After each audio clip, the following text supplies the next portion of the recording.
Hello students, आज मैं आपको addition of roots, subtraction of roots, multiplication of roots और डिवीज़न ऑफ रूट्स, सिंपली अगर बोलूँ तो रूट कैसे सॉल्व करेंगे वो मैं बता रही हूँ। देखो यहाँ पर अगर तुम्हारे √5 और प्लस √5 देखा, दोनों में रूट के अंदर जो वैल्यू अगर सेम है तो बिल्कुल नॉर्मल, जैसे तुम एडिशन करते हो 1, ये हो गया 1, यहाँ पे कोई नंबर नहीं है तो तुम मान लो ये 1 है और ये भी 1, तो 1 + 1 कितना हो गया 2, तो यहाँ पे लिख दोगे 2√5। ठीक है, क्या कर रहा है, दोनों को ऐड कर दिया, रूट की वैल्यू रूट ही रही। ठीक है, यहाँ पर देखो 3 और ये 2 है, तो पहले क्या करोगे 3 + 2, जो रूट के बाहर नंबर है उसे लिखोगे। ठीक है, और उसके बाद क्या लिखोगे, रूट को एक बार लिखना है, √5, तो आंसर क्या हो गया 5√5। ठीक, नेक्स्ट नंबर देखो, यहाँ दे रखा 2√3 + 4√3। अब तक आप देख रहे थे जो रूट वाली वैल्यूज थी वो सेम थी, यहाँ भी √5, यहाँ भी √5, यहाँ भी √5, यहाँ भी √5। यहाँ पर लेकिन तुम देख रहे हो क्या हो रहा है कि यहाँ पे √3 और यहाँ पे √2 है, तो इसमें आप कोई भी कैलकुलेट नहीं कर पाओगे। क्या लिखोगे, ऐसे ही लिख दोगे नंबर को, 2√3 + 4√2। अब जैसे ये दे रखा है √3 + √5, अगेन वही चीज़ है। देखो रूट के अंदर जो वैल्यूज़ दोनों अलग अलग हैं, तो इसका आंसर भी यही रहेगा, इसमें कुछ आप नहीं कर पाओगे। अब आओ आप सब्ट्रैक्शन ऑफ रूट्स। ठीक है, यहाँ पर देखो सेम नंबर है, √5 - √5, दोनों ही रूट में है और दोनों ही 5 हैं, तो ऐसे समझो जैसे 1 - 1, तो 1 - 1 क्या होगा, 0 होगा ना, तो ऐसे ये क्या हो जाएगा, 0 हो जाएगा। ठीक है, अब इसमें देखो यहाँ देखा 3√5 - 2√5, यहाँ पर तो रूट दोनों में 5 है और ये, तो पहले क्या करोगे 3 - 2 और √5 को एक बार लिखोगे, और 3 - 2 कितना हो गया 1, 1 को लिखने की ज़रूरत नहीं है, ये लिखना चाहो लिख दो, तो तुम्हारा आंसर हो गया √5। ठीक, अब यहाँ पर देखो, यहाँ लिखा है 2√3 - 4√2, यहाँ पर भी देखो रूट यहाँ 3 है और यहाँ पर √2 है, तो कोई कैलकुलेशन नहीं करोगे, इसको ऐसे ही लिख दोगे जैसे लिखा हुआ है। ठीक है, अब यहाँ पे देखो √3 - √5, यहाँ पर भी दोनों अलग अलग वैल्यूज़ हैं रूट के अंदर, तो इसमें भी कोई कैलकुलेशन नहीं, ऐसे आप इसको लिख दोगे।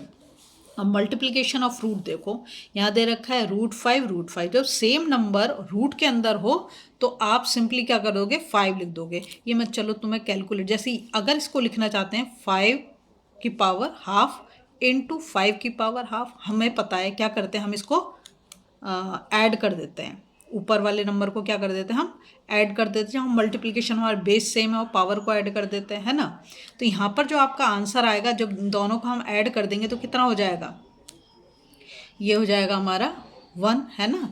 तो इसकी जो आंसर होगा, ये आंसर इसका 5 ही आएगा, आंसर इसका क्या रहेगा 5 रहेगा। इसको करने की ज़रूरत नहीं, सिर्फ तुम्हें समझाने के लिए मैंने करा था। अगर दो रूट सेम दे रखे हैं, सेम वैल्यूज़ हैं, तो आपका आंसर क्या आएगा 5 आएगा। अब यहाँ पर देखो 3√5 और √5, तो इसमें क्या करोगे 3√5 इंटू √5, जब √5 को √5 के साथ मल्टीप्लाई करोगे तो रूट हट जाएगा और सिर्फ क्या रह जाएगा 5 रह जाएगा, तो ये क्या हो जाएगा 3 × 5, तो आंसर कितना हो जाएगा आपका 15। ठीक है, अब यहाँ पर देखा 2√3 और 4√2, 4 और 2 को मल्टीप्लाई कर दो, 2 × 4 कर दो, ठीक है, और √3 × √2 कर दो, तो क्या हो गया 2 × 4 = 8 और 3 × 2 = 6, तो ये हो गया 8√6। ठीक है, अब यहाँ पे देखो लिखा √5 और √3, इसमें कुछ नहीं होगा, ये √5 × √3 दोनों को एक के अंदर लेके आ जाओ,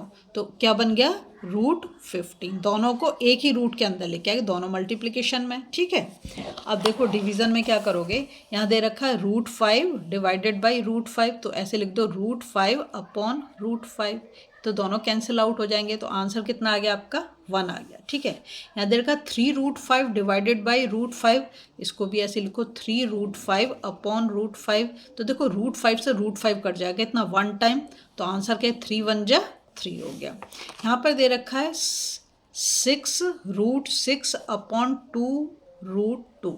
ठीक, तो इसको आप ऐसे लिख सकते हो जैसे हमने वहाँ पे करा था √3 × √2, है ना, 3 × 2 = 6 हो जाएगा रूट के अंदर, और यहाँ पर 2√2, 2 से इसको काट सकते हो, 2 × 3 = 6, और इस रूट से इस रूट को काट सकते हो, तो कितना हो गया, ये हमारा क्या बचा 3√3 बचा ना, तो यही हमारा आंसर हो गया 3√3। अगर आपको वीडियो पसंद आ रही है प्लीज़ लाइक शेयर सब्सक्राइब करें, फॉलो करना बिल्कुल ना भूलें।